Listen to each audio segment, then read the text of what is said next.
This is episode number 34 of the Feed Me, Fuel Me podcast with our special guest, owner of Loud Rumor, Mike Arce.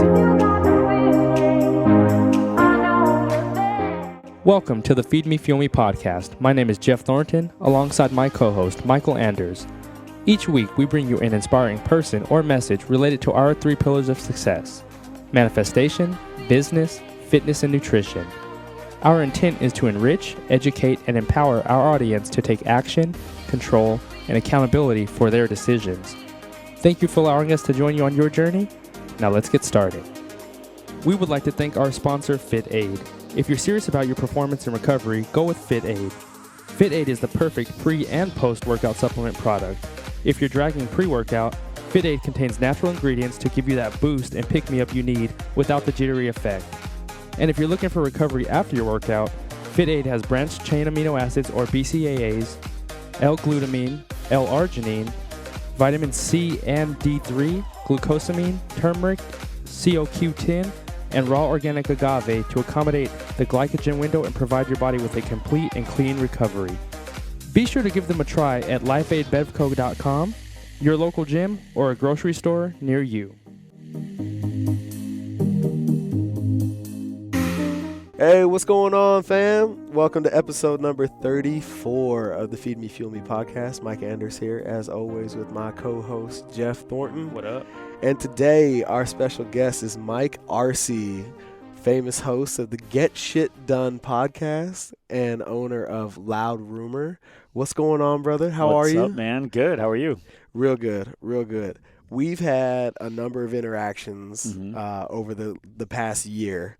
And a conversation that we always leave on the table is the story of your manifestation and how you became who you are today.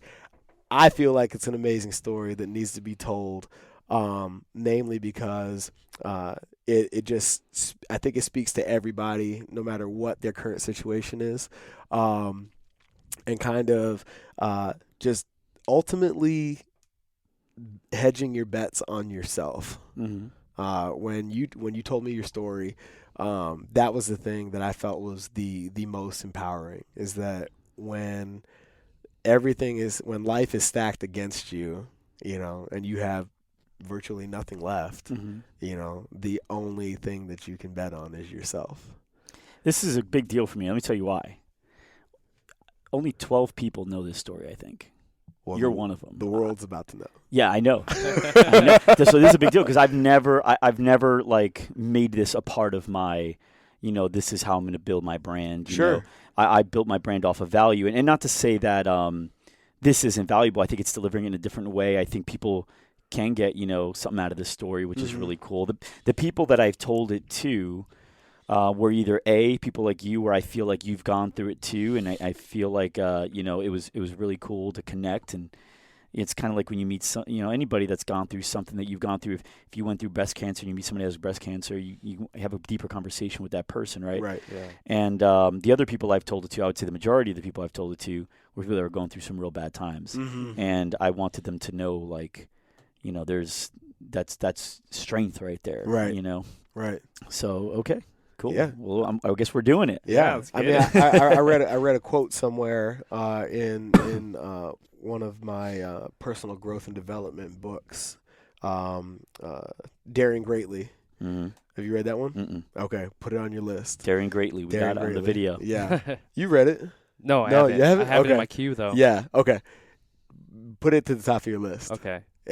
Great book, but in the book, the author escapes me right now, but she says your story is your strength. That's the platform with which you stand upon. Your story, your trials, the obstacles you've overcome are what make you who you are. It's not the success that's a result of all of that makes you who you are. No, what gets in the way is the way. Right. Whatever you feel like is stopping you is the thing that you can look back and say got you there. Right. What gets in the way is the way. Exactly. That's going to be on the that's Oh, yeah. Yeah, you got it. I already have that one. Cool. I love that. So that's how we're going to title the show. So, tell us about the journey, man. And we'll ask some questions along the way if you don't mind being interrupted from time to time. Yeah, but share with us your journey, man. How did you get here? Well, I will kick it off by saying one thing first, which is none of this stuff was done to me. It was done because of me. Right. So, and I think that was the first thing that I had to realize, because I was a victim big time in my head, at least, right? So I was a victim. I was saying, this happened to me, of course happened to me, why else, who else was this going to happen to, of course this happened, like that kind of deal. I was a total victim. And I was still successful because I had, in certain areas, because I had natural raw talent in certain things like sales and talking to people and building relationships. People liked me, but I was never able to. You ever hear the stories like the poor stay poor, the rich get richer, or whatever? Yeah. And it's just because they know how to make money again. People can lose money and get back to the same level of income, and people can win the lottery and get back to broke. And it's the way you think. And what happened with me was I would make a decent income because I was successful as far as like what I was able to provide for the companies I worked for. And I was always top sales guy or promoted to general manager or fitness director. All that stuff was great, but I kept messing up. I kept doing something kept happening to me, right? That would cause me to now lose this opportunity or whatever, right? And so I guess we'll start, right? Yeah. How it went. So looking back, I guess the moment that I always look back to where I'm grateful that I'm not there again was with my cousin John Paul. See, you just got another listener because I'm going to have to send him this episode. For sure, he's listening to this. My cousin John Paul, he moved out to Arizona. I convinced him to, because I told him it'd be great for him. I didn't like where he was. We grew up in Jersey, and not that Jersey was, the town that I grew up in wasn't like totally bad. There was a lot of good stuff to it, and it wasn't like a trash. It was starting to get worse for sure, but nobody was becoming anything really in that town. And so I convinced him to move out here. And within a month and a half of him moving out here, stuff just started going downhill. And it wasn't because of him. I was just making bad choices. I would go out, I would party a little bit. And it wasn't like I wasn't doing crazy stuff. It was just, going out and drinking and wasting all my money. And, I'd smoke pot. I'd do all that stuff just like any person who was 23 or so at the time, and just, not doing anything for my future. I wasn't even thinking about it. In fact, I thought it was very cool and deep to say, I live in the now. And it's like, yes, but you gotta work on something. Yeah. Who are you gonna be? Sure. And you got to work on that now. So anyway, where I ended up finding myself, by just losing opportunities, I ended up finding out I was going to be a dad. Nice. And it was nice. Unfortunately, it wasn't with somebody that I was with. Oh, and man. so that she was a great girl. We were actually friends, but we weren't going to become that. That wasn't there. Right. And so we decided to raise this baby separately, but together, that kind of way. Sure. And we are still really good friends now. We've never gotten in, there was never the drama. Okay. Everything was focused on the baby since that day. But at the time, I'm a very different person now than I am then. Yeah, you should feel very blessed. I feel for that extremely lack blessed. of drama. Yeah. But I believe that a lot of people have that drama because of themselves. Sure, 100%. And so this was the beginning of it. So when I found out I was going to be a dad, it was happening to me, right? But she's got 9 months to have that baby. So during that time was when stuff really started fixing itself up, right? Okay. Fortunately, not afterwards. And but so she didn't want to talk to me. She let me go to a couple doctor visits, but I didn't go to all of them. I wasn't allowed to be in the delivery room. I had to wait in the hallway. I heard my baby cry for the first time from outside the door. Oh man! And it was my son. It was my firstborn. That was tough. And her best friend was in there, so I didn't like her best friend too much. And but rewinding a little bit, I found out that I was going to have this baby, and because we weren't together and we weren't getting along so well, one of us had to leave Pure Fitness where we were both working. I was a fitness director there, and she was working she was an administrative assistant there. And so to not have the added stress and pressure for her, I decided to step back and I let go of my job. And during that time, this was 2006 2006. So the economy, I didn't know was going to go down the way it did. I figured I'll just get a job. I never had a problem getting a job, ever. No one was hiring. Everybody was cutting back. Everyone was letting go. And so now I found myself in a real shithole. And then I ended up getting a job at this one place, and it was called KBL Mortgage. It was a mortgage company. My friend said he was making $25K a month and this and that, so I go over there, and he was, not anymore. And I went to work one day, and there was chains on the door, and said, we're out of business. Sorry for the inconvenience. What you guys don't know is I worked there for 3 months, didn't get paid. It was straight commission. Oh, wow. And I earned at least one sale, which was the only sale any of them made. I earned one sale. It was only a $500 rip, and I never even got that. They kept telling me, it's coming. I never got it. Yeah. So now I don't even know where these guys are. So I went home that day just beat up, demoralized, because I was promising Julian's mom, I'm going to make good money. I'm going to take care of them. Everything's going to be great. I just need this economy to flip. Not knowing it's going to take 6 years, right? Thinking it was like a little bump, a couple weeks. Just not knowing things. I was so young. And then now that I had no job, I found, now landlord, which was my mom and dad, it was their second home that they had. They were now telling me I had to leave because I didn't pay mortgage in 3 months. So I had to get out of the house and go somewhere else. And then I hadn't paid my car in 3 months. I was parking it in the garage, which was cool because I knew it couldn't get repoed from the garage. But my electricity went out. I couldn't open the garage. And so so let me cut back. So John Paul comes home from work, and I'm sitting on the couch, and nothing's on. And he goes, what happened to the electricity? And I'm like, dude, no electricity. He's like, shit. He's like, well, what's going on with the fridge? We had like mussels in there, like random stuff. Yeah. I'm like, I don't know. I didn't want to go in there.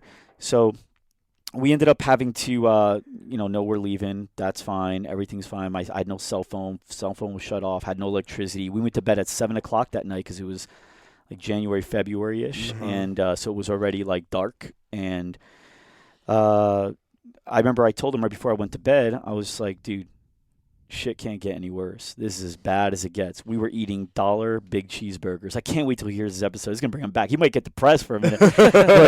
but we were eating $1 big cheeseburgers at Jack in the Box that was walking distance away. It was like a 10, 12-minute walk. We were going through our couch for quarters. No joke. It was bad. And so we ended up just, I said, you can't get any worse. Went to bed. 1 o'clock in the morning, hear a huge pounding on the door. I opened the door, and on the other side of the screen door, the metal door, it was this huge guy with a clipboard, and behind him is my car in a rack.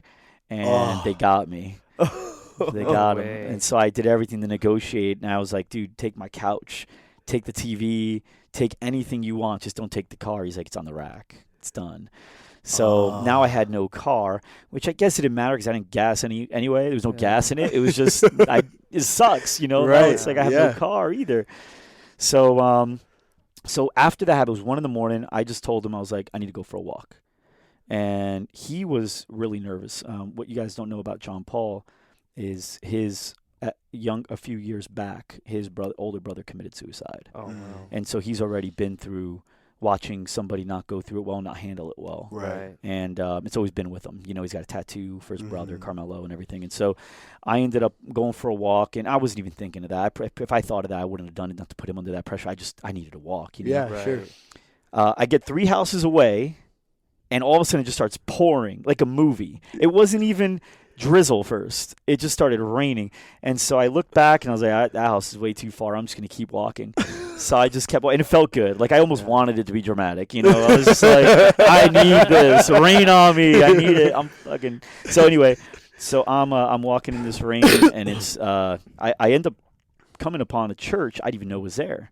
And so I decide to I didn't know much about. I went to church, with my parents occasionally, Easter and all that stuff. Right. And I did, Sunday school and all that, but I let a lot of that go later. And so I know in the movie Rocky and in the movie Home Alone, you can go at church at night. You just open the door and walk in and sit in a pew, and it's fine, right? Remember Home Alone and Rocky? Sure. They just did that. So I thought I can do it. I opened the door, and it didn't open, so I pull harder, thinking maybe it's a heavy door. Churches have heavy doors. The alarms go off. So now boo, like everywhere, like just such a scene, lights. It was embarrassing. And you know what? I didn't even leave. I just sat on the step and I waited for the cops. I was like, you know what? What are they going to do? Right. Yeah. What are they going to do? So they came by and I told them, I was like, look, I thought it was like Rocky. I could just go and I'm having the worst day of my life. Yeah. I just wanted to sit in there. They're like, it's fine. Just, you can stay here if you want. Just don't open the door. I'm like, all right. So they shut the alarm. They left. And that was the moment right there, that sitting on that step. I still remember clear as day. I can close my eyes and feel the air, everything. That's where I just submitted. And I was just like, all right, I did all this shit. This is me. I pulled that door. I decided to walk here. I decided to stay here. Everything is my choice, and I'm blaming everyone, and that's not getting me anywhere. I submit. I messed up. I don't know what I could have done differently, but I know I could have. And I said, I don't know what I'm supposed to do, but give me a sign, whatever. Just kick me in the teeth with it because I'm not good at picking these up because I've never done it before. So make sure I can recognize it when it comes up. So I walked back home. I was there for an hour and a half crying. Like everything was said that night, dude. Yeah. I've never done that. Still, to this day, I've never done that. Right. Just at one time in my life, one breakdown, one major breakdown. And hyperventilating the whole thing. You see 2-year-olds when they don't get their shit, like, like that was, So got my stuff together, got up, and started walking home. Soon as I stepped on my front lawn, rain stopped, like a light switch. It's weird, dude. Yeah, really weird. Get in the house. John Paul was freaked out, and now I realize why. And he was happy I was okay. I just told him I needed to go talk. And next morning, I decided to go wake up real early, and just go, for a run to the gym that I used to work at because it was only maybe like a 30-minute run. Yeah. And I was like, if I could run there, maybe I can get a job at another Pure Fitness or somebody could hook me up, and I'm going to work out, and I'm going to run. Today's the day I'm going to do all good habits, right? And so I ran there, got there, hung out for a little bit, and they told me to come back later that night. So I did. I went back later that night to go speak to the GM. I'm there at night, and I went that particular day too. I knew Jessica wasn't working that day. And so I'm in there, and this woman comes into the lobby while I'm in the lobby waiting for the manager. The woman comes into the lobby, and she's like, Mike? And I'm like, yeah. And she's like, hey, are you going to be here for like another couple minutes? And I go, yeah. She's like, all right, hang on 1 second. I'll be right back. I'm like, okay. Now I got that paranoia kicking in where I don't know how I know her, but I know obviously I do, and I'm embarrassed if I forget her and she knows me. Right. Sure. You know that feeling, right? Oh, yeah. So all that racing, how do I know her? Who is this girl? Tell you the truth, I don't know her. I still don't know her. And if she could have been the girl at the front, I wouldn't have known. I don't remember what she looks like. She was 5'2", maybe, blonde, a little heavier set. I can't put her face. She could have waited the table on me. I don't know her again. I saw her for total 2 minutes. She comes right back in, and she's got this box with her. I still got the box. I still got everything that's in the box. And she said, hey, I know you're going through a tough time right now. And oh no, she didn't say that first. She goes, "Hey, this is for you." And I said something along the lines of like, "You got the wrong guy." She's like, "No, I know you're going through a hard time right now. There's a book in here, a couple other things, but the book is what I want you to read. I want you to read a chapter a day. Don't skip a day. Don't read ahead." And I was like, "Are you sure this is for me?" And she's like, "You asked for this." And then like, you ever get punched in the stomach? You for sure got punched in the stomach. You know that? Or like you fell on a basketball or a football and it just got you right here. Oh, yeah. I couldn't say anything back. And she just left. And that was it. Never saw her again. I opened the box. In the box, there's a book called Purpose Driven Life. Christian book. I'm not even Christian. Such a good book. Christian book. And a statue of a boy praying. And that's it. I think there was only those two things. And so I flipped through the book, and then I'm like, all right, I'll start reading this then. So that day I read a first chapter. It was for me. It was a letter to me, that first chapter. Yeah. Chapter 2 was the next letter to me, and the third chapter and the fourth chapter. And basically what I learned just from the first 4 chapters, that was all I knew. I could have put the book down from there. I would have been fine. Right. I kept reading, though. But what I learned was everything you've gotten is a gift. Everything, even the bad stuff, because you think it's bad. But it's not necessarily bad. It's something in disguise. It's your interpretation. It's your interpretation of it. And here's the thing. You know how people say like everything happens for a reason? Right. Okay. So people believe that. But sometimes people only believe it when it's when they want to. Right. When they want to believe it. Like sometimes they'll say it when it's bad and they want to believe it's happening for something good. Right. And other people when it's good and they want to believe it was serendipitous. It was meant to do this. In reality, what I believe, yes, manifestation for sure. But I think when we say we create it, I don't necessarily mean it like created itself because of me. I feel like I see it a certain way, which is the same thing as creating it. So, for example, you and I, we can go outside and both of us, something bad will happen to us, whatever it is, bird shits on our shoulder. I don't know, whatever. Right. It's not that bad, but something bad could happen. You could be like, of course, me. And now you could think that everything's manifesting bad for you. Right. Whereas, I can look at that and say like, well, that, I don't know why that happened, connect the dots later. And then, already start running through the head like, well, I'm going to have to take the shirt off. Where am I going to get a shirt? Right. Who am I going to meet when I get that shirt? That'd be kind of cool. So what happens is you look for it. Sure. Yeah, okay. You're looking for things. You ever go to get a car and you already know what car you want, and now you know what car you want. You see that car everywhere. Right. You hear a word for the first time, and now you hear that word like twice in the next day, or a song you never heard, and then somebody asks you if you heard it, or a movie, and now you see it all the time. You ever right? Yeah. Sure. That's not a coincidence. That's been there. Right. You just didn't know to look for it. You became aware at that moment. You became aware, and all this shit happens to everybody. Bad stuff, good stuff happens to everybody. The difference is people that have the right mindset know to go, this is going to be good. This is going to be a good thing. And they'll look for a good reason to tie it in. And the people that don't look for it, sometimes it's so blatant that they go, holy shit, I guess if that didn't happen, this wouldn't happen. I guess it worked out. No shit. We were trying to tell you the whole way through. Keep thinking that. Right. Yeah. So anyway, now I started thinking I needed to focus on this stuff, and I said I need to get a job. So that was the first thing. I need to get a job because I'm $30K in debt. I got no money. I need to stop you. Yeah. How did this little blonde lady know to find you? I don't know, dude. That's what I'm saying. I I don't know who she is. You don't have any answers for that. For all I know, if you told me she was an angel, I'd believe you. If you told me it was one of my friends that paid this girl to come and say that, I'd believe you. I don't know. All I know is she had great timing, and she did the right thing. Like this was exactly what I needed. I really feel like you're describing a scene from a movie. Me too. You know what I mean? Like it might be somebody might have taken an idea and messed with me, but the stranger gives you the catalyst for you to flip your switch and da da da da da. And I just needed the tool. That's the wild. craziest thing. That's the craziest because I even have a story that I can relate to that happened in my life. Well, not as deep as that, but I mean like where somebody just shows up, gives you something, you look away, you turn back, and they're gone, and you're like, hold up, did that just happen? But you're sitting there with a tangible item. It's like what you need. That's the craziest thought. And I asked for it. I was very clear as to what I wanted. And what I wanted was so much that it couldn't just be one thing. So she had to give me a book to teach me how to get it all. Right. And so I need a job. Right. I'm $30K in debt. I got this kid now. And so I went to an employment agency, because I figured they can help me get a job, and the employment agency offered me a job. So now I'm Mr. Signs, right? Now I'm Mr. like everything's a sign. Like you like drop your pencil. I'm like, what does that mean? Looking at everything at this What point. should I buy a pencil right now and throw it on the floor?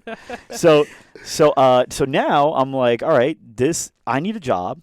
This place that helps people get jobs offered me a job. That's too many things. I'm taking this job. So I didn't even walk out the door. I'm like, I'm ready to go.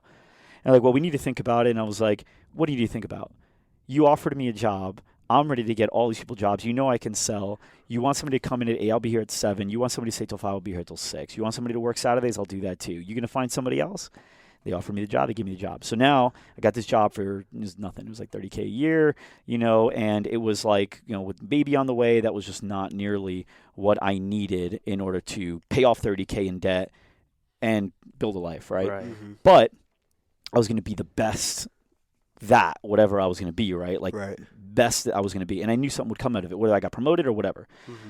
Within a few months, I was paying my bills. I was catching up. Everything was good. I get offered by a company, their debt settlement company.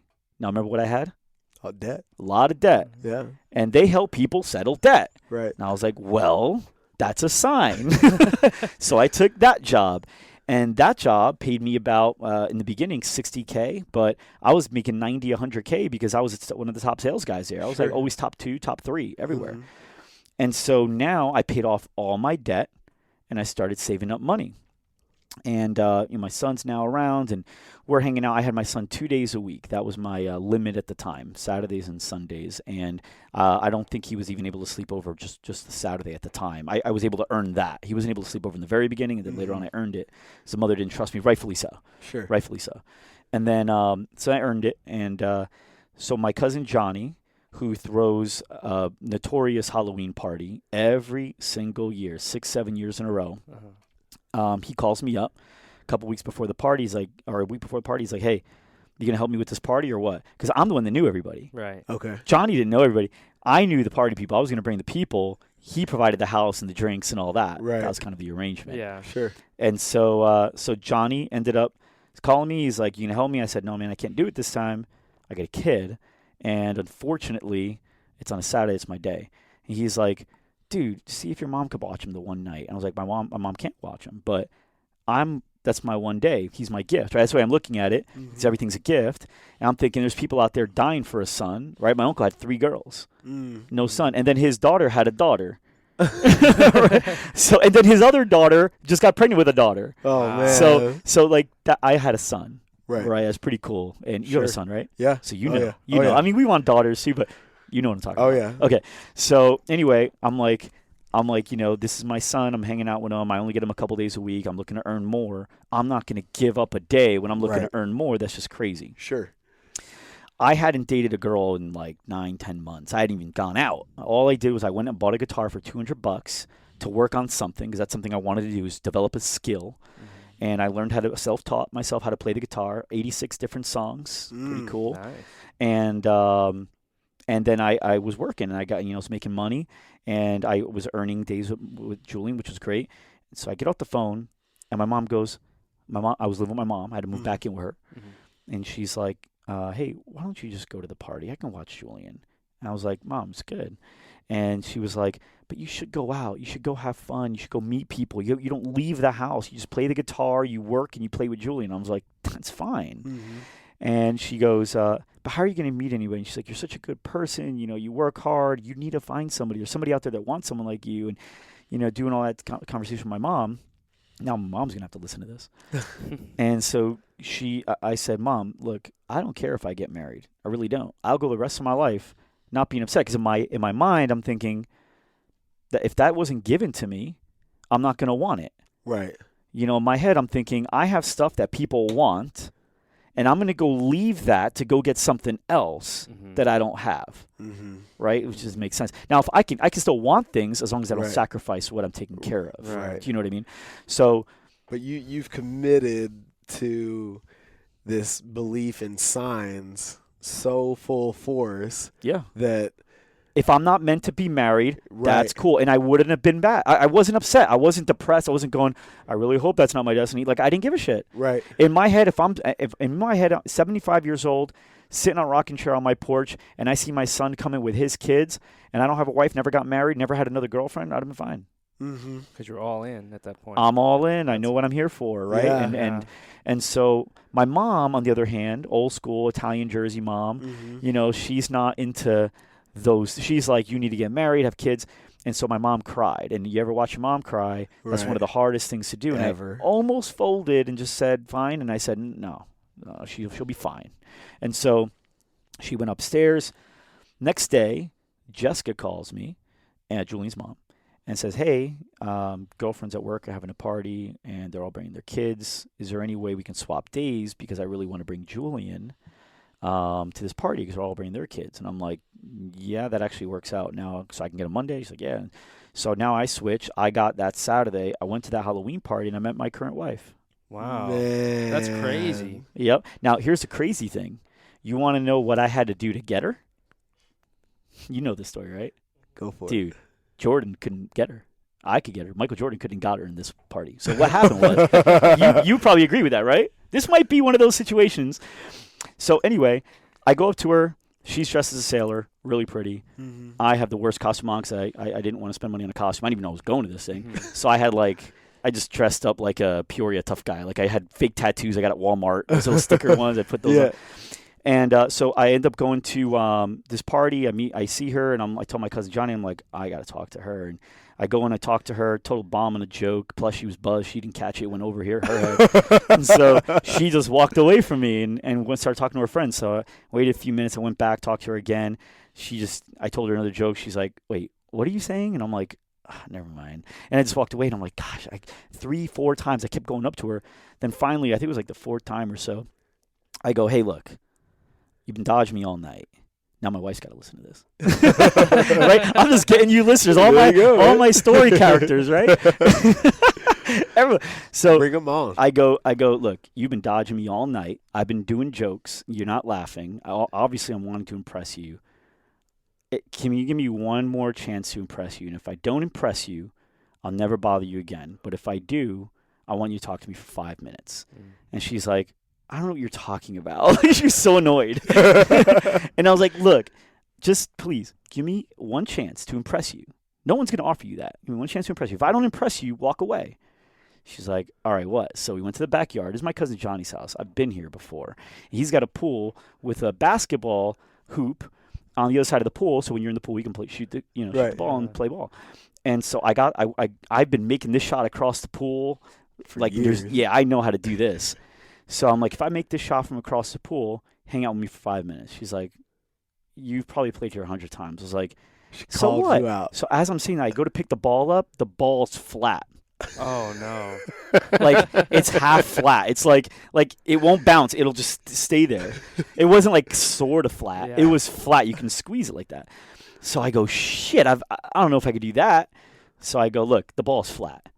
I mean, I'm probably going to miss this. Feel this, she felt. And I'm like, I was like, come on. She's like, all right, fine. So I go, I shoot the ball, and I make it in. So she's like, all right. And there's some people outside watching. Yeah. So now we're talking, and I know my 5 minutes is almost up, and I go, hey, look, if I make another shot, you give me a kiss on the cheek? And she's like, no. And I was like, why? She's like, because I know you can make it. And I go, how about if I make it with just one hand? And she's like, fine. So I go, I take the ball. I shoot it one hand across the pool, goes right in, right? Across the pool, goes in. So then she's like, all right. She gives me a kiss in the cheek. And then I go, hey, if I make it again, kiss on the lips? And she's like, no. Up in the air. No way. Sales, and I'm like, come on. I I was like, why not? I just need you to say yes 3 times. Sell or be sold. I was like, I'm never going to make this 3 times in a row. She's like, oh, but how about I make it with my eyes closed? And she's like, fine. So I go, oh, no, I had to look away. So look away, eyes closed, goes in. It gives me a peck in the cheek or on the lips. I'm like, all right, how about this?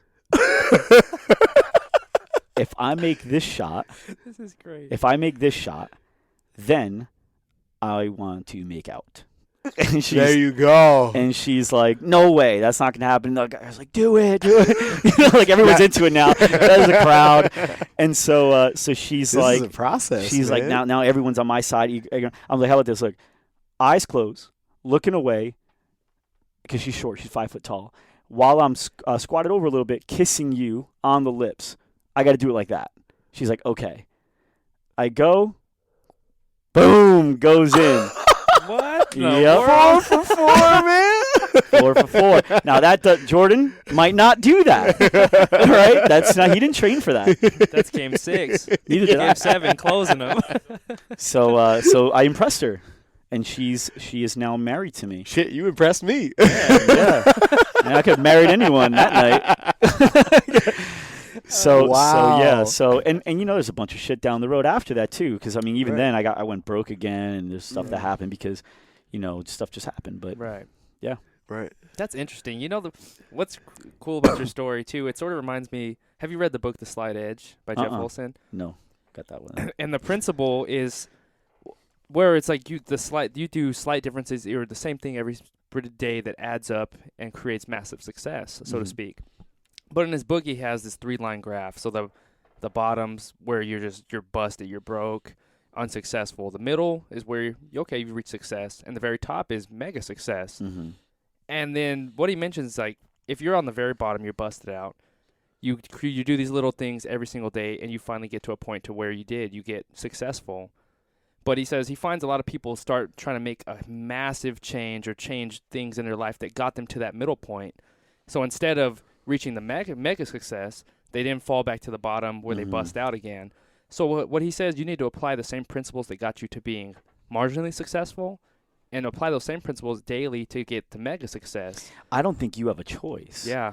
Here's the thing, because a lot of people, you ever read the book Power of Broke by Damon John? I'm listening. I'm going through it right now. Okay. I love it. Yeah. Here's what I'll tell you. I'm really pissed off he wrote that book. Why? Because that's what I wanted to write about. You can still do it. I wanted to write because, but he did a good job. He did a real good job, yeah. And so I don't think I don't want to write a book just to write a book. I want to write a book because I want to get a message across. But he did that well, so it's out there for people. He never shot the basketball though. He never shot the basketball. But you should just write the book about that story. Yeah, maybe now I'm really telling people, right? 4 for 4. So there's your title. So Sarah on my team, yeah. And so Sarah and I, when she had first started, I told her before Power Broke came out, I said, look. If you want to be really successful, you have to put your mind in the state of I'm broke. That like if I don't do this, it's all over. This is the most important move of my life. Even if it's something simple as putting a blog out, like this is it. Like this blog needs a hit. When you figure it out. And I told her, I was like, because what happens is, with me, I was lazy. Anyone that's watching, that's my family or my friends, they'll tell you I was lazy. I had 22 jobs. I just kept going from job to job. I gave up. I do something, I give up. I talk a big game. I say like, hey, I got this job now. I'm going to make this. I'm going to make that. And then nothing. I'm going to make this. I'm going to make this. And I do a little bit. And then it just never like becomes something real for a long time. You didn't make it a habit, so to speak? Never. No. I was lazy. I like to go out. I did everything the easy way, and so I built bad habits. And then what happened was I didn't have a choice. Now I had my son. And I was broke, and there was no, I was bad. It was bad. And so I started working, like you said, just to get my son food and a bedroom of his own. We were sharing a bed at my mom's house. Me and my son for the first year were sleeping in a bed together. That's how we slept, Right. And so I was like, I just need to work my ass off, and I built the habit of working hard. Right. And you can't stop that train. You can't just be like, all right, cool. Like now I hit the goal that I wish I would have been at when I was dead broke. Let me stop. Right. You can't. You get anxiety. I'm at home and I want to work. Last night I worked till 12:30 at night, and not because I had to. I wasn't like, oh my God, I need to figure this out. No, my business is fine. Business is doing well. I know I could do this right now. If I can get online right now and I can get this video snippet out and I can boost it out to this crowd, I could probably get 15, 20,000 views, and that alone could drop. And I'm just like, why not? Right. Take 20, 30 minutes. Sure. Back then, different story. Right. Sure. So I think what happens when you're broke is you build up this habit of working at such a great, focused, you have to do it level that by the time next thing you know you've reached where you needed to be, and now you're really just focused on getting to where you want to be, and you don't know how to work any other way. Right. That's it. I love that mindset, man, because even when it comes to absorbing information and knowledge, I've heard that same methodology put to it where no matter what you're trying to read or listen to somebody, be so present in the moment to say, this is the most important piece of information I'm about to hear today, even if you've heard it before, because you're more likely to attain that knowledge or absorb it than just saying, okay, yeah, I've heard that. It's we've been there, done that. That's really powerful. You want to hear the coolest one? This will be a quick story. And John Paul's listening and watching. So John Paul, I bought into the mindset years before John Paul did, because John Paul got a second hand, right? So it's different.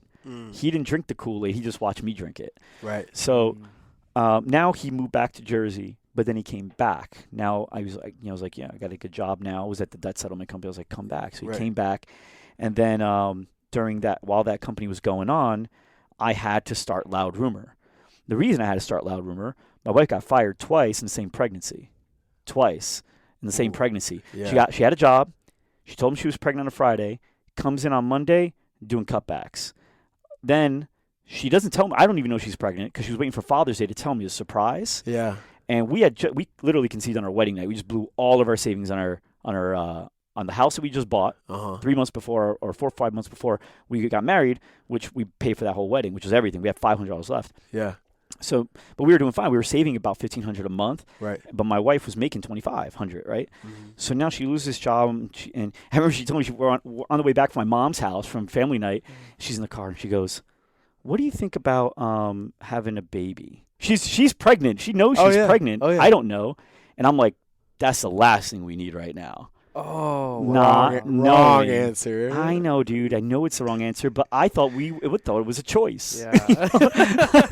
At this point in the game, I'm surprised that you responded that way. I feel like You're right. I did let a little bit go. I feel like at this point in your life, in that moment, you should have known that was a loaded question. Here's the thing, though. You're right, but even so, you raise your kid a certain way, right?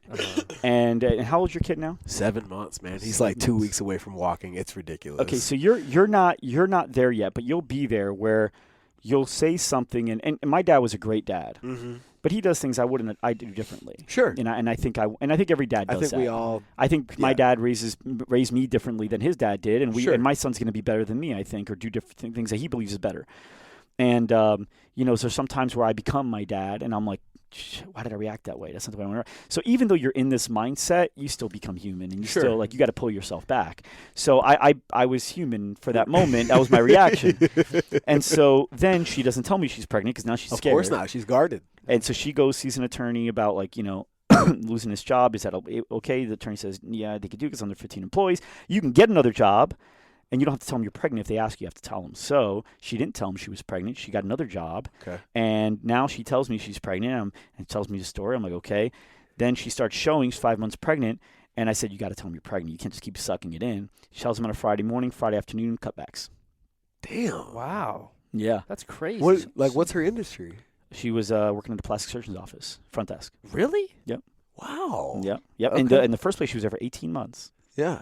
So that being said, now we were screwed, right? Because now we had a baby on the way. We already had a kid, had the house, had the wedding, no money left, $500, and we are going to lose about $1,000 a month every month at this pace, and we only have $500 in savings. So we got a month, right? Right. So I told my wife, I was like, look, Stephanie, my cousin, now Stephanie's going to watch this. Stephanie, my cousin, you got viewers, dude. You got cousins. Family. We got viewers. You got cousins. They know. They know. I got 40 cousins just in Arizona. Oh, man. And I forget the Arce clan, bro. Yeah. Arce, Serrano, Legratali, all those guys.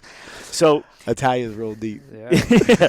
So now, so where was I on this? Cousin Stephanie. Cousin Stephanie asked me if I could help her with her company. She was a web designer. She couldn't get a customer, so I helped her get a customer. We started a business, and it fizzled out because technically, you ever hear that phrase, like, good is the enemy of great? From Sure. the book Good to Great. 100%. It's like the first sentence, actually. Yep. Mm-hmm. It is. I was good, so I didn't need to be great, right? Right. And so I didn't really act on it. The business fizzled out. She did her thing. I did my thing. Right. And now I told Marjan, I was like, look, you're not going to get a job. You're clearly pregnant. Let's do this. Let's get this loud rumor thing going. I'm going to write a book. Where did Loud Rumor come from, though? It was my cousin was a web designer. So Loud Rumor started out as a web design company. That was the company that fizzled out. Yeah, we just kind of didn't do anything with it. We had the LLC for like 9-10 months, but I sold maybe 4 or 5 websites on the side with it. It was no big deal. Sure. Right? Okay. So now I was like, look, here's what we can do. We don't got my cousin, but what we do have is India and Philippines. I was like, let's do this. Let's sell websites. I want you to cold call every single company you can every day. Go through Kudzu, do an industry a day. Let's do plumbers, let's do landscapers, let's do this every day. I used the call tracking software I had from the job that I was working on sales. And so she made an average. My 5-month pregnant wife made an average of 230 calls a day with over 2.5 hours of talk time a day. Now, if you guys know sales, Turn and burn, baby. Yeah. that's a shitload. Oh yeah. All day, right? Most people. I mean, it's almost insurmountable for most people to get to that 100 mark. 100 mark. Now, keep in mind, there's a difference, right? My wife was doing quantity, not quality, because she didn't know how to sell. She never sold a day in her life. Oh yeah. So for me, I'll never hit 250, 230. Never. Right. Because I get somebody on the phone, I can get a conversation going. If I hit 50 or 60, that's a good day. You're doing good. Yeah. For my wife, this was the script. Hey, my name is Marjan. I'm with a company called Loudermer. We're a brand new web design company here in the Valley, and we're doing some great rates to build our portfolio. I saw your website, and I think we could do a much better job. Would you like us to build that for you? Something simple to that, right? Right. That was it. No thanks. Next. That's it. Call the next one. Yeah. Right? And that's all she was doing. So she booked me 8 appointments. I closed 6 of them. While I was working another job, I would go upstairs to the abandoned floor. No one used it. Plug my laptop. It was a netbook. It couldn't say charge for more than 10 minutes, so I had to stick on the wall, plugged in, sitting on the floor in the hallway. Yeah. The one outlet in the middle floor. I still have the picture of the hallway. And so I sold 6 of them, and I was like, all right, if my wife can get 8 appointments, she's never done sales before, I can get 15, 20, 30 appointments. Sure. So I quit my job, started that, and started doing really well. This was October 11, 2010. April 19th, 2011, I convinced John Paul to join me, and I was like, dude, let's do this. So he came, and that was his first day. And he had a hard time picking up. It was all new stuff, and this is the crazy shit. So now, about 2-3 weeks in, I go, John Paul, I just read this blog on if we want to sell B2B, we need to learn LinkedIn. And he goes, all right, tell me what I got to do. I'll do it. And I was like, I need you to learn LinkedIn. I need you to find a way how you prospect on LinkedIn. Google it, learn it, find it, you can get it. He's like, all right. Goes in there, and then I hear him huffing and puffing. And I'm like, he wants my attention. I'm not going to give it to him. So I kept working. Kept hearing him huffing for attention, right? Making noises like save me. Yeah. So I go, what is it, John Paul? Mike, this LinkedIn thing's a lot harder than Facebook. It's not the same. And I go, I know, but you can figure it out. And he's like, so he goes through, and so I finally that happened like 2 more times. So I came over and I was like, what's the problem, dude? John Paul, I'm sorry. He goes, what's the problem, dude? He's like, Mike, I think you got the wrong guy in this job. He's like, I can do good at certain things. I don't think you got the best guy on the job for this. I was like, there is no other guy, dude. I need to do what I need to do. You need to do this. There's millions of people figuring LinkedIn out. You can figure it out. Just get it. He's like, no. And I go, how about this? Take the rest of the day off on LinkedIn. You don't have to touch it. I'll figure it out. And he goes, Mike, you don't have to do it. I know you got shit to do. I go, I am going to do that shit. And I'm not even going to go on LinkedIn. I'm just telling you I'm going to figure it out. He's like, what do you mean? I'm like, I'm just telling you that by the end of the day, I'm going to know how to use LinkedIn, or I'm going to be able to get it implemented, and I'm not even going to look at it throughout the day. And now, like, I'm real deep in this thing at this point, this mindset. Like this, I was deep. And so John Paul, who wasn't that deep, goes, Mike, look, I know you believe in this whole law of attraction, mumbo jumbo, but this is, you got to learn it. Like, someone's got to do this. And I was like, I'm not playing because he thought I was playing a mind trick, like for him to reverse psychology to work on it. Right. I was like, I'm telling you, you're not allowed to work on it. Stop. Do this instead. We'll figure it out. So later that night, 4 or 5 hours later, we had to go to a networking event.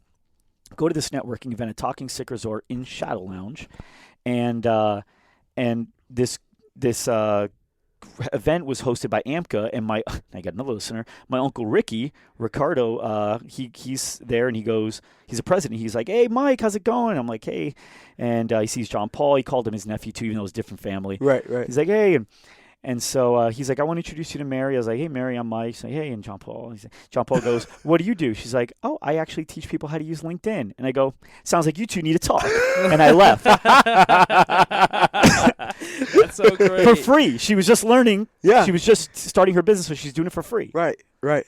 That's crazy. So I go to the bar, and I'm drinking. I'm waiting for John Paul. I'm not even networking at this point. I'm just waiting for John Paul.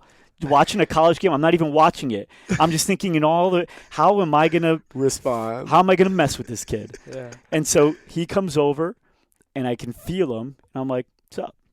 And he goes, I know what you're thinking. I go, what? He's like, you think you made that happen? And I go, I'm thinking whatever you're thinking. And he goes, did you make it happen? And I go, can you believe me from now on? He's like, yes. I was like, good. Now you learn LinkedIn and let's fucking move forward, you know? And so now that happened. And then dude, that's like, there's like 40 things like that.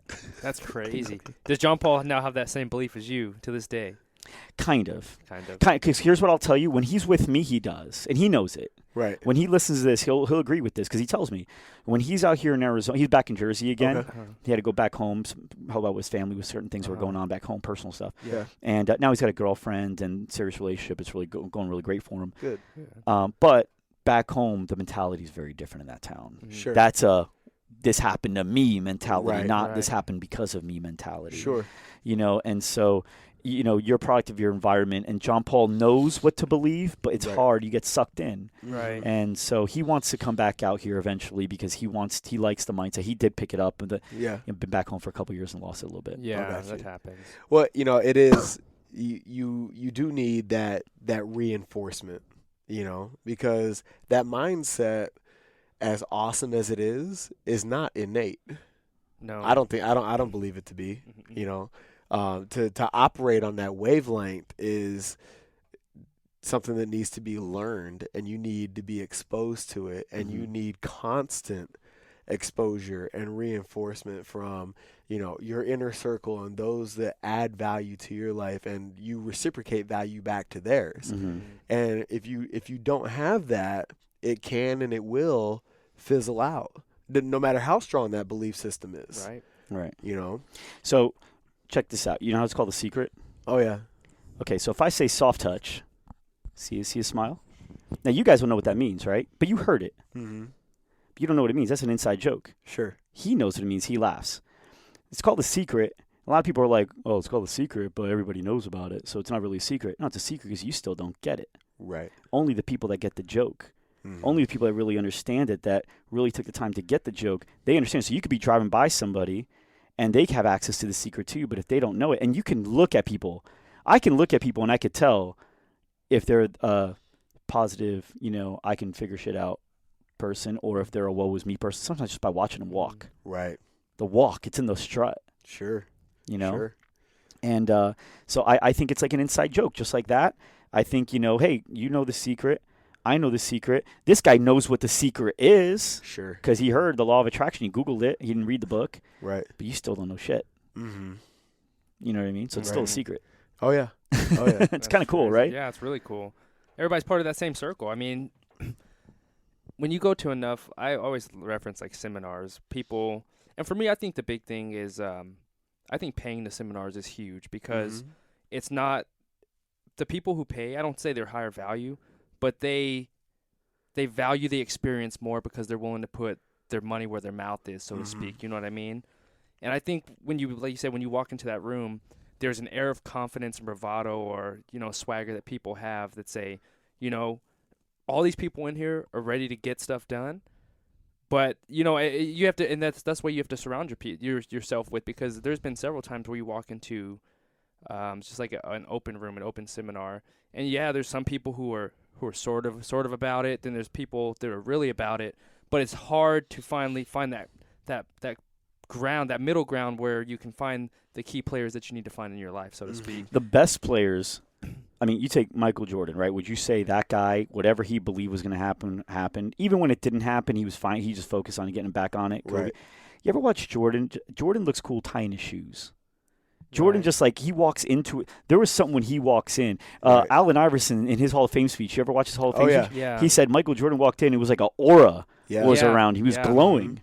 Yep. And that's so much of I can do anything and I control everything that happens. They teach us a similar concept in the Marine Corps.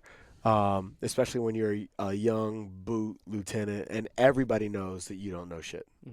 You know what I mean? Like it's on your collar. You know, it's a representation of your ignorance. You walk in. You know what I mean? Yeah. But there's this concept that they teach at the basic school called command presence. And it's essentially an act as if philosophy. Act as if you got everything on your collar? Yeah. If you walk in and present information or just have a discussion as if you're in control, it's a game changer. But people, especially in this circle, can smell that fear. And you'll get if you come to the table with that presence, that bravado, that aura, that swagger, you get the pass. See, I think the problem is a lot of people, just like sometimes you can confuse hunger and craving, they feel the same. Yes. You can confuse confidence and arrogance. 100%. And a lot of people are afraid to get into the arrogance world. And they like to play humble. And I think being humble is great. Has its place. I think if I'm going to come into your gym, I'm humble in your gym, right? Like I know you're the boss here. This is your place. And but I could be confident here. I don't have to walk in here all shoulders down. I'm going to come in here, but I know that if you're willing to teach, I'm willing to learn. I'm ready to go. Right? And you come into my place, that's how it is for you, right? But a lot of people, they feel like they don't want to cross the line into arrogance. And I think to me, I have arrogance for sure. These guys know it. I'm a little arrogant, but I'm not arrogant in the point of like I'm better than everybody else. I'm arrogant in the way of I can do whatever the hell I want to, and if I fail at it, it's fine. I'm supposed to fail at it. I'm going to do something better next time. And so because of that, I feel like I can't lose. Because even when you lose, you win. Do you know what I mean? So it's like, imagine having that. Imagine knowing you're going to be undefeated for the rest of your life. How do you walk? Imagine you walk into a room and all of a sudden you just got the powers, like Rookie of the Year, that thing, or whatever. And you just know you can't lose. You can go into any basketball court or any football field and you go, I will never lose. I will never drop a pass. How would you walk in? Oh, yeah, you walk in confident. But if you know that even when you lose your win, you're undefeated for the rest of your life. How do you walk now? And that's a hard mindset for a lot of people to wrap their heads around because, sometimes you look at yourself and a situation happens where you say nothing really happens to you. It happens because of you. And what that mindset does is it gives you control and power of your life so you can start embracing everything that happens. And you start creating solutions instead of worrying about the problems in life. I cannot stress the importance of that mindset. And it's something that my dad taught me and was reinforced in my Marine Corps experience, in that everybody has problems. And the one thing that you'll find in this world is that because everybody has problems, nobody gives a shit about yours. That being the case, nobody's going to spend the time on the solution to your problem if you're not thinking about solutions first. And the one thing that I've heard over and over in my life before I made before I flipped the switch and started living the secret and the laws of attraction and all that good, the powers of the universe, if you will, was I don't want to hear about your issues if you don't come to me with a proposed solution on the back of your complaint. I have this problem, and you, as soon as you finish that sentence, the next thing out of your mouth better be what you've done to try and fix it. Because if you haven't, or what you're about to do and what role you expect me to play in it, or something like, why are you telling me? Yes, exactly. Because if you're not the key element in solving your problem, nobody else will be. And that goes for anything. You're you're trying to source funding for your business. Well, what have you tried so far? Oh, I've just kind of started a Kickstarter. It's like work, dude. Go help someone. Help someone in a way where they need to pay you for it. If you're not systematic in getting yourself out of that hole, nobody's going to pick up the shovel for you. So that's huge. Having that solution-oriented mindset is such a game changer, because it does. It puts you in the driver's seat of your life. It's a tough thing though, because I think you have to hit bottom. Some people have to hit bottom. Not everybody. Not everybody. Because sometimes you can get real lucky and attach yourself to the right person or people. But I think in order for something to happen, like what happened to me, right? Like in a day, you have to hit bottom. I think for everything else, you have to immerse yourself in that group. So like let's say take Sam, right? Sam's not at rock bottom in his life right now. Sam's doing what he loves. He's paying his bills. He's doing what he likes to do, right? And so for him, he's not at bottom. For him to really get to like the highest level, it's not going to be like I just read a thing in a book, or this lady just gave me something, or a song, or anything like that. For him, he's got to hang out with people that are doing this, that are living this way, that are living on purpose, that are really focusing, and that's how they live, that's how they work. And it's like a language. You know, you live in France for 5 years, you'll learn French. Right. Yep. You don't have a choice. Sure. But I think for some people, it can be an overnight switch if you're at bottom. Right. I think that's the only way. What do you think? Where is the catalyst for people so that they don't have to hit bottom? Because, you know, if you listen to my story, if you listen to your story, if you listen to Jeff's story, the common denominator is either, you know, circumstances put you at the bottom, or you made a choice and you were absolutely fed up. Where is the catalyst so you don't ever have to get there? It's hard. I don't know. I'll tell you right now, the question I ask all the time to people when I feel like they're good and not great and they're not bad is, you know, it's usually they're just stuck and they feel like they're not making a difference. And I just say, you know, is the pain is what's greater, the pain of change or the pain of staying the same? You know, and sometimes that'll work, but I mean, either way, they go right back. Right. It's hard. You see people get motivated but not inspired. It's two different things. Motivation lasts as long as the song lasts. You know, inspiration can go a little longer, but even that fizzles. Right. You have to constantly be inspired. But the thing is, let's see, with the rock bottom thing, it's different. You worked a certain way to get to decent, right? You weren't decent. You weren't eating the way you needed to eat. You weren't living. You owed money. People were asking you for money every day. It was embarrassing. You don't answer the phone. You don't have a phone to answer. So when you're like that, you work just to get away from that pain. And then next thing you know, you're on a roll and you can't stop the train anymore. For other people, they're not really in pain enough. I even had a sales coach once, and I had a salesperson. Salesperson was good, not great. And when I say good, I don't mean good salesperson. I mean he was good in life, right? Right. And so he was coming up with reasons as to why he wasn't making sales. So I decided to hire him, my coach. So I was now paying my coach twice, one for me, one for him, because we're at different levels. Right. Right. I had this guy for a year and a half already. This guy, he started from the beginning. So, but I sat in with those sessions. And I remember it was like the second session. He was fed up with Tom because Tom didn't make the calls he was supposed to make. I feel bad now. Tom's not going to listen to this episode. But the coach goes, he puts his sunglasses on the table. I don't forget. And he goes, all right, let's say here's 1 and here's 10. 10 being the best salesperson in the world, 1 being the worst salesperson in the world. Put the glasses where you think they are and tell me the number. And so Tom puts it here at a 7. And he goes, that's your problem. He's like, what? He goes, you're here, but you think you're here, so you're not working. Once you realize that you're here, and he goes, what do you think, I'm a 1 or a 2? And he asked me, he goes, are you making enough sales to even get commission yet? Or are you still at your bottom base? He's like, I mean, I'm at my bottom base. He goes, then you're here.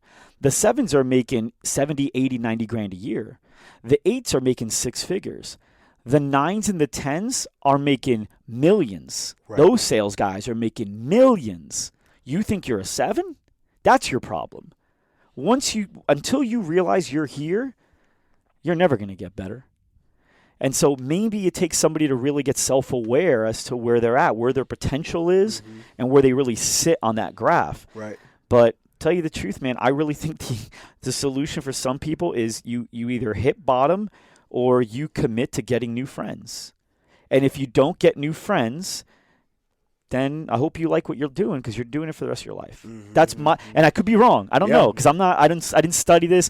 I'm just what I see. And the patterns of the last night, paying attention to it. If you don't get new friends and you don't hit rock bottom, then get comfortable. Yeah.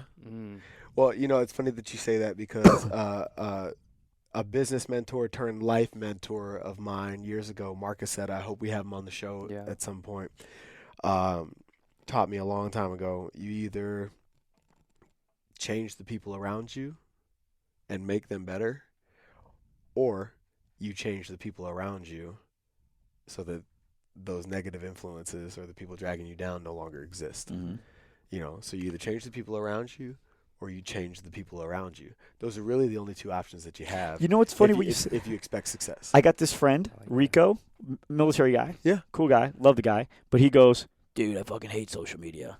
I was like, why? He's like, I'm just tired of everyone bitching and complaining. And I go, what are you talking about? Everyone's just bitching. Everyone's just going crying and talking about their exes, being passive aggressive, talking about somebody, knowing they're going to read it. And I'm like, I don't see any of that shit.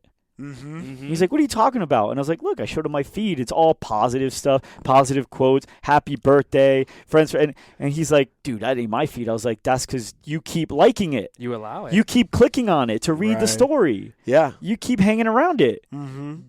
Either hide the person. You don't have to unfriend them. You can hide their shit, or just scroll past it. Facebook's algorithm will say he doesn't want that shit around. Right. And he's going to remove it from your life. Sure. The algorithm is he, right? So algorithm will remove it, and you will only see the stuff that you like and click and share and comment on. Right. So why don't you start? Oh, and you know what the funny thing is? Here's what he said. He goes, oh, you're talking about those philosopher things? And I go, what do you mean? He's like, oh, everybody thinks we're a philosopher on Facebook. I was like, by what?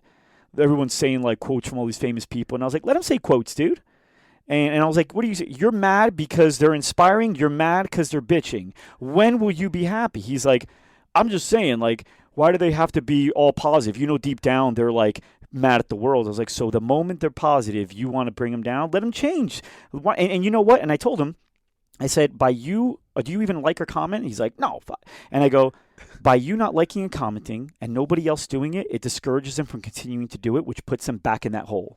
If you like and comment on it, it'll encourage them to do it more as more people do it, and they'll become that person that you think they're fake, but they'll become that. Right. And guess what? That'll be the only shit you see on Facebook. Right. Sorry, dude, but you got your Facebook platform because of you. Right. Yep. Absolutely. It's the honest truth, man. It is. And it goes with that, the mindset. I don't know if people use that, the fake it till you make it mindset. So if you're going through a tough time, you have to smile as hard as you can, like the cheesiest smile, because your body doesn't know the difference from the muscles release serotonin the same way. The positivity of your smile and the negative situation. So they're saying this negative situation, it's actually positive because I'm smiling right now. Right. And then your whole mood changes. But it's sometimes you do have to fake it till you make it, because it's easy to just keep digging that pit and just going down the hole, because we can all go there very quickly. Super quick, man. Yeah, and so there's the chemicals, the serotonin, there's dopamine, there's oxytocin, and there's endorphins. And those are the four that if you learn how to manipulate, you're golden. Yep. So dopamine is everyone should have a to-do list. Everyone. Dopamine is a chemical that was evolved for us to be able to be gatherers. So every other animal, right, they just hunt all day for what they're going to eat that moment. They don't gather. There's a few, but most of them don't gather. We evolved to gatherers, and we did that. And dopamine is what makes us enjoy to be gatherers. It's the to-do listing. Every time we pick berries and gather, it makes us feel good that we have more berries in our basket. And when you check stuff off, every time you check something off that you just did, it's a burst of dopamine. But here's the thing, you can't cheat it. You ever go to check, let's say you check the second to last thing off, and you're about to do the last thing, so you just check it off anyway, and you didn't do it yet, and you know that feeling you get? How does it feel? Right, negative. It feels negative. Yeah. But why? Because you didn't do it, you just cheated, and that released cortisol. So actually that produces negative feeling, so you got to learn how to manipulate those feelings. You don't check it off until you do it. But a checklist will release dopamine, which is real good. Serotonin, little things like that, doing things for yourself and also smiling. And oxytocin is by doing something for somebody else. Right. So you've heard that, right? You have a bad day, do something for somebody else, you feel better. Yes. And you have to do something. Yes. So what feels better? Let's say going and buying a cheeseburger for somebody and literally giving it to them and saying, hi, how are you, and talking to them for their day, or donating $500 online. Right. What feels better? That cheeseburger. But the 500 did more, right? But the cheeseburger feels better. And so what happens is, in the long run, you're actually donating more because it feels good, and you'll do it more often. Yes. That 500 will probably stop because it didn't really do much for you. And then the endorphins, obviously, exercise, and all this stuff was created. The endorphins, the adrenaline, all that stuff was created so we can still battle and feel good and make it through. And the oxytocin that's how we became a civilization. And all these things, these chemicals, if you learn how to manipulate what actually causes us to evolve or devolve certain people, right? You can actually do pretty damn good and in life, I think. I agree with that. That's freaking awesome, man. That's today's science lesson. Yeah. Science awesome, with Dr. Arce. No, I mean, it is. I think, and I think that's what makes us who we are in this circle. is because all of these relationships that we have on this wavelength, and I use that term a lot because we're all operating, everybody on this planet, we're all operating, but we're not all operating at the same level. So, but those of us that are pushing at this wavelength, it's all of these relationships are created based on what I can do for you and what I can do for you and what this show is going to do for you. We already know that you're going to provide value. That's a given, but our mission with Feed Me, Fuel Me is to not only enrich the lives of our listeners, obviously, but, this is going to do things for you and Loud Rumor as well. So there's reciprocation there. And I think that mindset just makes you available to receive. Mm-hmm. Even if, which I know it will, but even if nothing happens from this episode monetarily that you can track. Sure. Having this conversation, remember I said circling around the right people over and over. Right. You've probably done this where you teach somebody something and then you go, shit, I'm telling them to do it. I don't even do it, but I got to start doing this, right? It's like a habit that drifted away. Right. Yeah. Right. So every time I have conversations like this or every time I do something like this, it pulls me back into what's important. I focus. And so even though maybe I can't directly see, indirectly, this made my day better. You know what I mean? It's very so interesting because we spend so much time as entrepreneurs and businessmen focus on it's not successful if the dollars aren't stacking up, right? But that's tangible, that's trackable, that's a means to dictate how successful we're becoming and what endeavors are worthwhile at the end of the day. Mm-hmm. But it's where the fruit really lies, and the catapult on the road to success is in the intangibles, the shit that you can't measure. Right. Mm-hmm. We have no idea until after the show is launched what impact it's actually going to have. You can't connect the dots till they're laid out. It's impossible to dictate. Right. There is no algorithm. There is no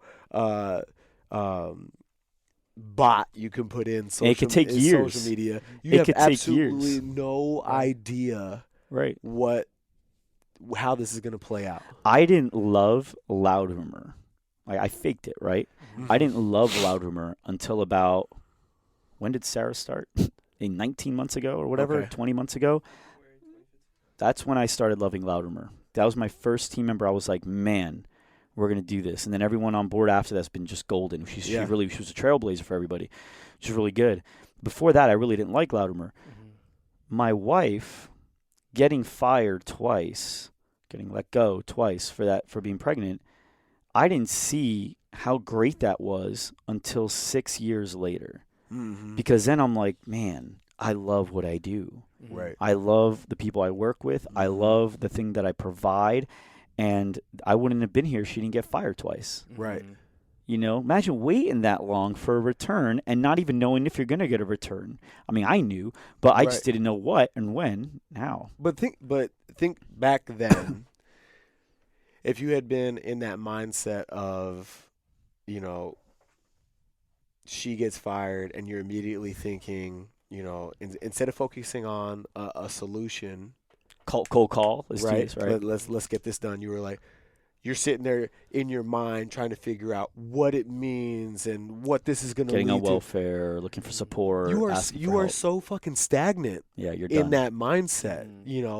To sit there and try and justify and figure out what it means and what it's going to lead to.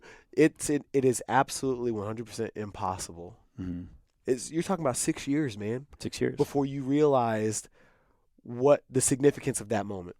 And honestly, there could be more. Sure. I'm not even seeing it all yet, right? Right. There could be more. But that shot going in, those shots going in, mm-hmm. right? That's impossible. Jessica calling and saying, truthfully, deep down, I believe that Julian's mom would never have called if I would have asked my mom to babysit. Correct. I believe that, and maybe it would have. I don't know, but I like believing it. Yeah. I like believing the fact that it was so believable to me that I didn't need to go to that party, or that I didn't need a girl. I could do this. This is how it's supposed to be. I'm fine with whatever life gives me. I believe it was like, all right, dude's ready. Let's give him a girl. Do you believe that the universe tests you? Yeah, I've been tested. I'm tested every day. Intentionally? Every day you're tested. Every single day. Because you can choose to, just leave the house and, not say hi to your kids, or, that's a choice. And some tests are easier than others. Some are fucking hard. But all those little things, every choice is a test. And you choose things all the time. Interesting. And you fail every day. Going along these lines, how important is it for you to write down your goals and keep that in your... So here's my core values in life. Hold on. As he pulls out the cell phone, guys. Right. Yeah. Yep. Here's my core values in life. Love myself, everyone, and everything. Always do my best in everything I do. Create win-win with everything. Be honest in every category. Spend time with family. Be accountable always. Seek mentors and see them regularly. Goal is 100 customers and qualify for EO by December 31st. We'll hit that. And by 2017, go to Italy, have the house that I want, have the Tesla that I want, and have $50K income coming to me every month. Boom. Dude, That's they're awesome. done. It's already done. Yeah. I'm just showing you the blueprint Right. Of what's going to happen. of what's going to happen. That's what I like, because And I write every night as if I already achieved it. that's awesome. So you put yourself in the presence of the I am. I'm or you already have done. it. That's why Yeah. it's easy to walk around Yeah. confidently. Subconscious programming. I was talking about that last week. Well, when we finished the show the other day, I got a peek at your journal. I was Yeah. eavesdropping. I was spying on you. Spying on Oh, you. man. Nah. And you had, what I noticed is in that journal, I won't give away your stuff because it's your stuff, is you have very deliberate intention in that journal.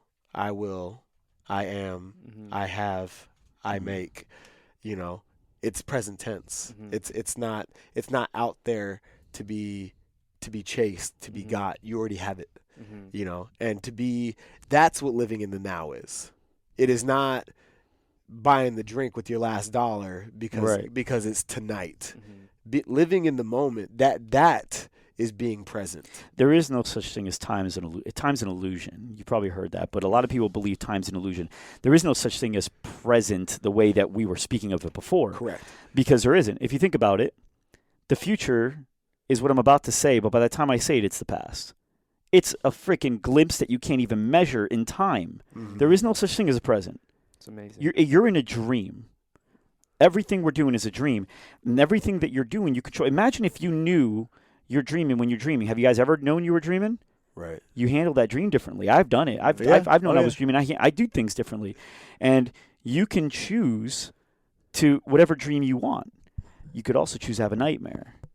But the point is, everything is in the future or the past. There is no present. Present's bullshit. And the only real present is what you want to accomplish and what you can see in your mind. And then it's just about making it become fruition, and then you're immediately converting it to past. And but can you measure present? Tell me when present is. When? By the time you say it, it's past. Right. It's crazy. We might be close to the bottom of the rabbit hole. Yeah. You know what I mean? Like, we haven't been there yet, but we getting real close. Yeah. We're close to flying and shit. Yeah. We can talk about this all day. we're about to time travel here in a second.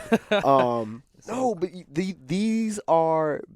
You asked me what we wanted the audience to get out of this show, not this episode, but Feed Me, Fuel Me in its entirety, and it's that these are the conversations that we have amongst ourselves that we don't have with other people. And when we started the show, that's exactly what we set out to do, is we wanted to have the conversations that we have amongst each other that keep us on this wavelength and create the exposure for the people that aren't there yet. Because it's achievable. But here's the thing. What do you guys think of Kanye West? I think he's crazy. What do you I think? think he's a genius. Isn't that crazy? Isn't that nuts? Right. What do you think? What do you think, Sam? I don't really follow him that much. I know he's got blonde hair now. Kanye West. Cisco 2016. Yeah. Kanye West, to me, is a genius that doesn't know how to deliver. He doesn't know how to deliver what he's got up here. I would agree with that. I think there's certain people, the Dalai Lama, he knows how to deliver Right. what he's got up here. Sure. Henry Ford knew how to deliver what he had up here. Elon Musk knows how to deliver. Kanye West can't deliver it, and worse yet, he's got the worst audience. So they can't get it. And you heard a lot of people think that, the geniuses were real crazy or sometimes stupid or ignorant or dumb. Sure. Henry Ford was brought to court. You guys know that? He was brought to court because if you read up on him, he didn't finish high school. I don't even think he finished 8th grade, but he definitely didn't finish high school. So he was an uneducated man running a corporation, and they were saying there was press out there saying that people were going to lose their jobs. He's on a lucky streak. A person that uneducated can't keep a company going. He's getting all these people jobs. They're leaving their jobs to go to him. They're jeopardizing the economy. They're going to ruin the economy. People shouldn't work there. Henry Ford got so mad, got attorneys, and he ended up, going to court. And so they were going to court and they were talking, basically had all these people asking him stupid questions about, history. Like, tell me about the Spanish Armada. And he couldn't answer. And they were like, tell me about what the difference is in this legislation. And they couldn't answer it. They asked him basic science stuff. Couldn't answer it. And finally he said, look, I'll tell you right now, with what I have in my head, I can't answer any of the questions that you're giving me. But at any moment, I can push a button, and I can get the answers to questions that you can't even think of asking.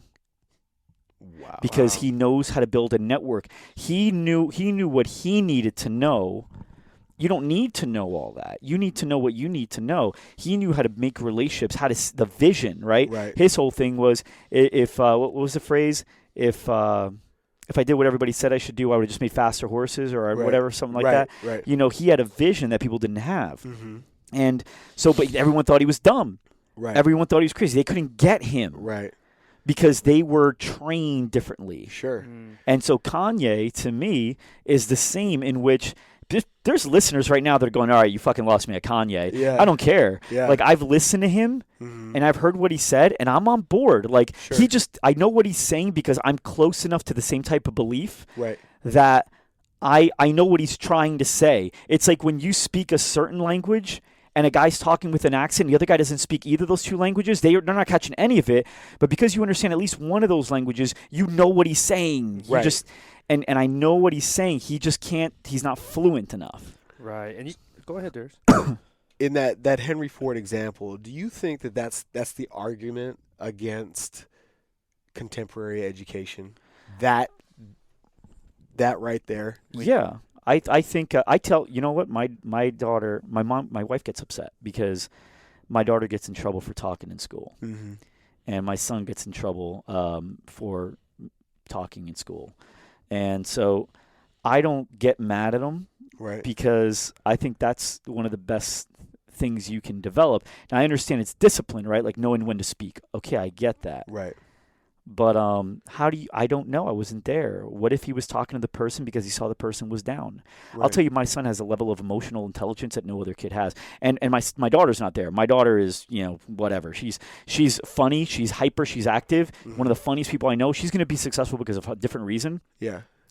My son, emotional intelligence that's not being molded in school. I'll give you an example. My brother, now he's got to watch. My brother goes, hey, Julian, at the age of 6, goes, hey, Julian, do you want to go help me wash Pop's car? It's my dad. For Father's Day, he's like, okay. He's like, I'll give you $2 when we're done. He's like, yeah, okay, cool. So go out there, wash the car. Everything's done. My brother opens up his wallet, gives him his $2 he has in his wallet, and my son goes, no, it's okay. And he's like, what do you mean it's okay? He's like, I don't want it. He's like, what do you mean you don't want it? He's like, I don't need the money. It's okay. My dad pays for stuff. And he's like, Julian, I told you I was going to give you $2. Take the money.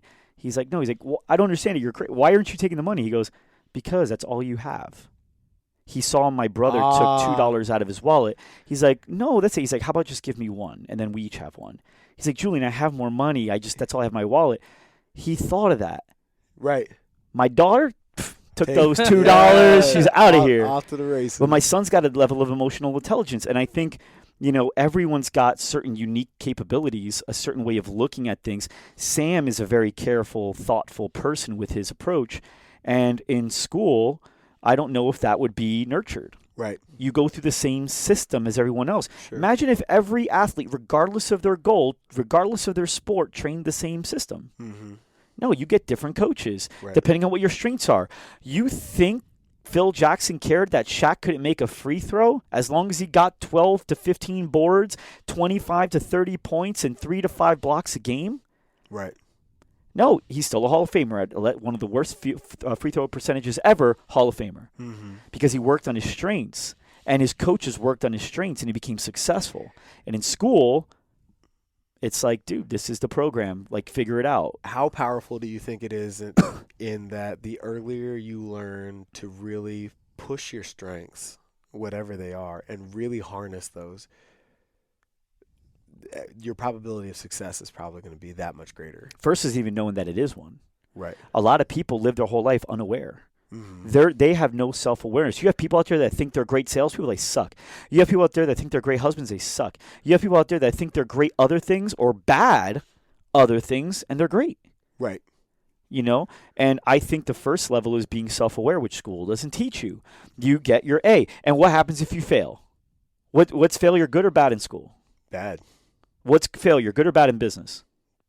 If you're not Good. failing, are you doing anything hard? No. Are you growing? Exactly. How about in the gym out there? Right. Failure. We expect and applaud failure. When's the last high school teacher you heard say that? Never. Failure's bad. Right. Failure's a moment of discipline, a moment of shame, Right. a moment if we got to bring your parents in to talk about you because you got problems. Right. Now, I get it. It's a different type of failure, Sure. right? This isn't, I did my best and I failed. No, you could have chumped out and failed, Sure. right? You didn't study. But the point is the word fail, Right. it's, to me, two different definitions here. Right. We're using it the same way and it's being interpreted as the same. Mm-hmm. My son, we were practicing basketball in the driveway 3 nights ago, and he was missing the same shot over and over, a shot he normally makes. But I told him to do a step away from it. So he was basically doing a step away and pull up the shot like that. Yeah. And he missed the shot like 10, 11 times in a row. He was getting so mad. I was like, dude, chill out. Right. And I was like, I don't care. I was like, I don't care. You can miss 100 shots. You can miss every shot tonight. You can miss every day for the rest of this month. I don't care. As long as you're doing the move right and you're doing your best. Right. The thing I train him is you don't need to do anything but your best, because if you do your best every day, what you do is you get great at doing your best. You get great at practicing great. If you practice shitty, you get great at practicing shitty. That becomes the automatic. Mm-hmm. That becomes a habit. You chump out. As soon as you get tired, you fake exhaustion just so people around you can think you're exhausted. You got something in the tank, And failure's fine. I tell them, I'm like, dude, what? This is where you fail. You're practicing. If you're not failing here, you're not going to be better tomorrow, because that means you only practice shit you already know how to do. Mm-hmm.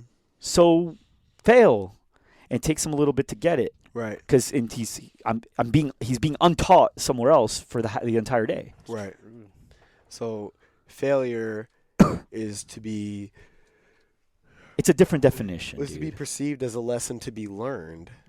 Without it, there is no lesson learned. Mm-hmm. If all you did was succeed, you're not learning anything. Not at all. Can you get better playing basketball against third graders? No. But you win every time. Right. Don't you feel like a winner? Exactly. No. You know what I mean? You feel like a loser. Yeah. Go to brag to somebody that you just beat a bunch of third graders in basketball. Go brag to somebody. See if they laugh. Right. That's true. But go ahead and tell somebody you just played in the NBA for one game, 26 minutes, and only scored 2 points. Hold on. You played in the NBA for a game? Mm-hmm. How'd that happen? Mm-hmm. Right. Yeah, we lost by 42. You played in the NBA for a day. Yeah, How'd you get? So, I think you just need to understand where you're at in this failure. And in failure, it's a different definition in school. The failure in school is you didn't do your best, and therefore you didn't accomplish a goal that you never set. In life, it's you did your best and you didn't succeed in the tangible goal, but you've gotten better and you can redo it. Right. Mm-hmm. Well, it's funny that you say that, because we were talking about this the other day. When we have these conversations, on this wavelength with these people that are self-aware and what we would describe as enlightened to a certain extent, what would you say the percentages of topic of discussion, success or failure? We spend way more time. And I'll tell you talking right, about it's the most popular topic. At 100%. You want to hear? Hey, you got two stories here. You got his story or my story. My name's John. His name's Larry. Larry goes, man, you know what? I've been real lucky in business. I started this business. We started making money right away. I think we made $30,000 in our first month, and then we got employees. I never had to fire anybody. Everybody just took over. Within a year, it was running itself. I've been blessed. And then, first off, I already lost you halfway through. And the other guy's like, dude, I fucking lost everything the first year. Get off stage, bananas coming at you. Right? Like, that's the funny thing is the most depressing part of your life will be the favorite part of your story. Yes. That's where the fruit lies right there. And you just got to know that going in. But it's hard. But knowing like, damn, this shitty part right here. This is what made me. What will make you. This right here is going to be my favorite part of the story. Mm-hmm. That's one thing I tell a lot of the businesses I work with, because I work with small businesses, and they'll be like, dude, this needs to work because I'm struggling right now. We're in debt, and they just come to me and they tell me their story, and I'm like, shit, man, this guy's in trouble. And then I've told probably 15, 20 customers, I go, look, I know it's hard. Push through to make it, because when you make it, this shitty part right here is going to be your favorite part of the story. Mm-hmm. This is going to be the most interesting part of the story. This is the part of the story that's going to grab people's attention, and this is going to be the part of the story that you're so glad you have, because if you didn't, it wouldn't be a story worth listening to. And I empower people to announce that story while they're going through it, because the moment you can, like we just talked about, you take command of anything that's happening in your life, that negative moment, you announce, man, we're going through some stuff right now. Mm-hmm. People are going to be receptive to that, man. They're not going to look at you and be like, you're a loser, you're this, you're that. You get so much power, and you find out how many people want to see you succeed in life instead of sitting in your own mind sometimes. That's hard to do the right way, though. Because here's why. Delivery. Because a lot of people can't deliver. Where is the line between victim and I'm just saying what I'm saying, right? So I can get where's the line, right? Because you can easily fall into victim world, and no one wants to see or hear a victim. You have to do it with class. There's a way to do it, and there's more ways not to. Right. So you got to be very careful. For the listeners listening, be very careful. Don't just go start saying the shit that's happening to you without clearly making sure that you're not positioning yourself to be a victim. Right. And like Durr said, have a solution telling what you're about to do, right. why you're going to do it, and what it's going to do for you. Exactly right. Yeah, because otherwise you're just bitching. Exactly right. That's exactly right. I'm glad you clarified that point, because it's good to do. Yeah, we're on the same page. Be careful. I'm glad you clarified that. Because when you open yourself up that way and you open that line of discussion, the easiest way to not position yourself as a victim is just, maybe you're not even looking for a solution, but the conversations in your head go absolutely nowhere. And sometimes you just need to talk yourself through some shit. I talk to myself all the time. All the time. Every day. And it's even better when you have an objective set of ears to just, I call it the husband-wife thing, right? When my wife comes to me, she's had a bad day, things aren't going right, I ask her, are you looking for a solution? Because I'm a problem solver. That's my go-to mode. What can we do to fix this right here, right now? And what I've learned about my interaction with my wife is I need to stop and ask the question, are you just talking yourself through it, or are you looking for a solution? And oftentimes, you just need to talk yourself through it. And then it goes away. Which some people could be confused as venting. Right. But some people could be confused as hearing it. The thing that you're lucky because you have a son. You have a kid? No. No kid? None of the above. Okay, so we have an advantage on you here, because I'm going to tell you, and you're going to agree with me. The advantage that I have is I started thinking, what would I tell my son if he was going through this? Do it. Because I got to be a role model. He's going to see, monkey do. I'm my father. My father's his father. in so many ways. And my son is already me. I can see it in so many ways. He's a prankster. He likes to make people smile and laugh. That's what he is. And I need to, if I want him to become a certain way, I need to become that. So if he was going through this, what would I tell him to do? Okay, do that. The cool thing is, not only do I get that shit out of it, but he's going to be able to do that one day because he's going to see, and that's how he does it. Right. Just like you said, your dad, right? Mm-hmm.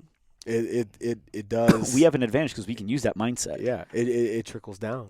Yeah. You know, but you can, metaphorically, if I had your brother, your friend, but it is so true. But I mean, that falls right there in line with, fake it till you make it. What would I do if, and then you just act accordingly, and it is a very, very, very challenging. It's like picking up fitness or dialing in your nutrition. Mindset is very much the same way. You have to appreciate the small wins. Just like when you're trying to improve your shitty eating habits and you catch yourself in the now, making the conscious decision to turn down dessert and pick up the piece of broccoli. You need to appreciate those moments when you flip the switch intentionally from woe is me to let's figure this shit out, and be conscious and present and understand that you have now made a choice, and there is command and there is control in that. But so many people go through life without that appreciation, and that's why they don't elevate. True. Honest truth, man. This was a good episode, guys. Oh, dude. Yeah. This was deep. Oh, man. I hope they know how to swim, these guys. Yeah. Because they're not touching the ground. No, we're playing in the deep end there. But I think that's a, do you have anything else to add? I think that's a good place to stop. I mean, we can do a part 2 another day. But 100%. These people probably already got to where they were going. Yeah. In the car. We definitely have to reconvene for another definitely, one. Man. That was amazing. But we really, really appreciate you taking the time. Before we let you go, though, I want to ask you two questions, and you can answer them on any level of the many that we've discussed today. What's one thing that you do each and every day? And you touched on them in our conversation, but I'll ask again for clarity. What's one thing that you do every single day to feed yourself, to kind of get the fire started? And what's something that you do each and every day to keep the fire going? Oh, shit. There's going to be – I know I should say something like I hug my wife or like I know what I should say, right, to be like – but the truth is I'm a competitive person. Sam knows. I win something once a day. No matter what, I will win something once a day. And if I don't have anything that I can win in my bag, I have a Rubik's Cube, and I will solve the Rubik's Cube. If I by the end of the day I didn't win something, I will solve this. Because at least I can win something. I need to win something every day. I don't know if it's because of a reason. It's since I was younger, I'm off unless I won something. I know it's probably fucked up. That's awesome. But you're self-aware to know that. That's I know. That's like I can't control. Like I can't sleep. That is literally the most original fucking answer we've had for that question. He knows it. Like the other day, you messaged me, right? And we were just going back and forth with Italian accents, and Sam gave up, and I go, I guess that means I win. That's aggressive. Yeah, I like that. So on the personality assessment, the guy comes up to me that did the assessment. He goes, I got to tell you, nobody ever got a 10.0 in any of the categories. 26 categories. Nobody ever got a 10.0 in anything. And I go, okay. He goes, you got a 10.0 in competitiveness. And I go, so that means I win. I'm better than everyone. No one else got 10.0. And he's like, and right in alignment with your score. He's completely validated your score right there. Yeah. So I just need to win every day. What was the other question? And what do you do to keep that motivation going? Like what sustains you? You obviously like the goal is to win something every day. That feeds you. What fuels you? Again, I mean, because at any point in the day, you could turn to this Rubik's Cube and be done. Yeah. Right. So what? Again, I feel bad because I don't want to give the answer everyone says, but the real answer is, I have a little bit of an ego. and I know that's shitty to hear. And I don't mean ego in the wrong way.